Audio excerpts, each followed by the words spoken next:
नमस्कार, तुम्ही पाहताय मराठी मंडळी। संतोष देशमुख यांच्या हत्येचे फोटो उघड झाले, व्हिडिओ देखील तपास यंत्रणाच्या हाती लागले।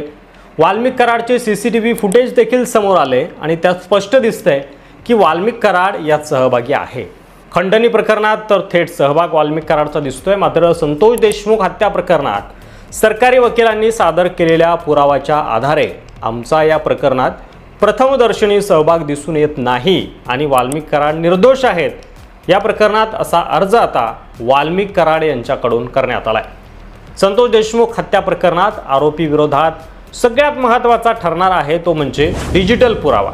पण याच डिजिटल पुराव्याच्या आधारे यातून बाहेर पडण्याचा मार्ग शोधण्याचा प्रयत्न वाल्मिक कराड करतोय का अशी चर्चा आता सुरू झाली आहे। कारण संतोष देशमुख यांची हत्या करताना आरोपींनी रेकॉर्ड केलेले व्हिडिओ, इतर आरोपींना केलेले व्हिडिओ कॉल यामुळे या प्रकरणातील सर्व आरोपी अडचणीत आलेत। पण वाल्मिक कराड मात्र आपण निर्दोष असल्याचा दावा करत असून यातून मला मुक्त करा अशी मागणी न्यायालयाकडे करतोय।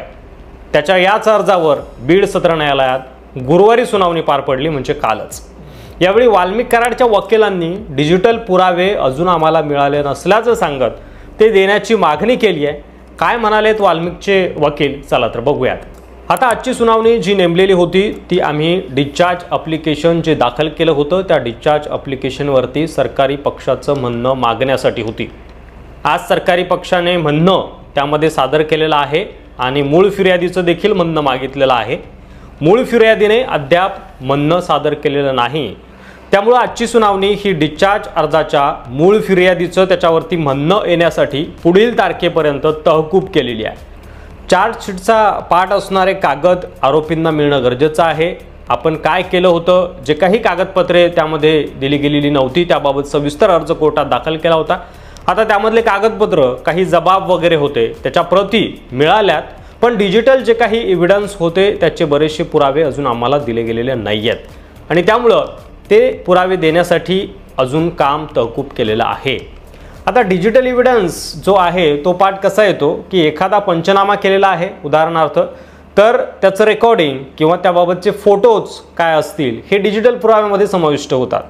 मग हे जे आहेत हे या सगळ्या बाबी जेवढ्या गोष्टींचा डिजिटल पुरावा नोंदवण्यात आलेला आहे या कामासंदर्भात त्या सगळ्यांची मागणी आम्ही केलेली आहे आणि आरोपींचे जबाब यापूर्वीच आता आपल्याला सांगितलेलं आहे की सगळ्या आरोपींचे काही जबाब नाही आहेत, 2-3 आरोपींचे जबाब आहेत, ते यापूर्वी त्यांची नावं आणि जबाब सगळेच आपल्याकडे उपलब्ध आहेत। त्यामुळं आज काय त्याची स्टेज नव्हती, आता चार्जची स्टेज अजून आलेली नाही। आता हे डिस्चार्ज अर्जावरती सगळ्या पक्षाचं म्हणणं झाल्यानंतर सुनावणी होणार, त्याच्यावरती निवाडा होणार आणि निर्णय काहीतरी होईल आणि त्यानंतर पुढे जाईल चार्जची स्टेज। आता काय आहे की त्यांनी त्याच्या बाबतीत जे काही दोषारोपपत्रासोबत पुरावे सादर केलेले आहेत त्याच्या अनुषंगानेच म्हणणं दाखल सादर केलेलं आहे। त्यामुळं ते आम्ही ज्याप्रमाणे म्हणतोय की आमचा प्रथमदर्शनी सहभाग कुठेच या गुन्ह्यासंदर्भात दिसून येत नाही ती बाजू आम्ही मांडली। त्यांनी आता त्यामध्ये काय पुरावे गोळा केले आहेत त्या अनुषंगानं त्यांचं म्हणणं सादर केलेलं आहे।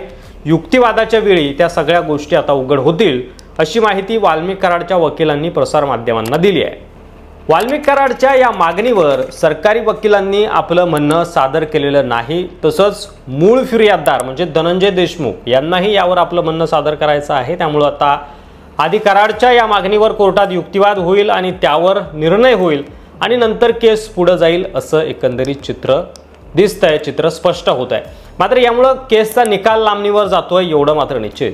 त्यामुळे या प्रकरणातील आरोपपत्र लांबणार का अशी देखील चर्चा सुरू आहे आणि स्वतःला निर्दोष सिद्ध करण्यासाठी वाल्मिकनं ही जी चाल खेळलेली आहे की प्रथमदर्शनी मी या गुन्ह्यामध्ये निर्दोष दिसतोय त्यामुळे मला या गुन्ह्यात टाकू नका, यावर तुम्हाला काय वाटतंय तुमचं मत कमेंट बॉक्समध्ये लिहायला विसरू नका। व्हिडिओ आवडला असेल तर जास्तीत जास्त शेअर करा, मराठी मंडळीवर नवीन असाल तर सबस्क्राईब करायला देखील विसरू नका। पुन्हा भेटू पुढच्या व्हिडिओमध्ये, तोपर्यंत रजा घेतो, धन्यवाद, जय महाराष्ट्र।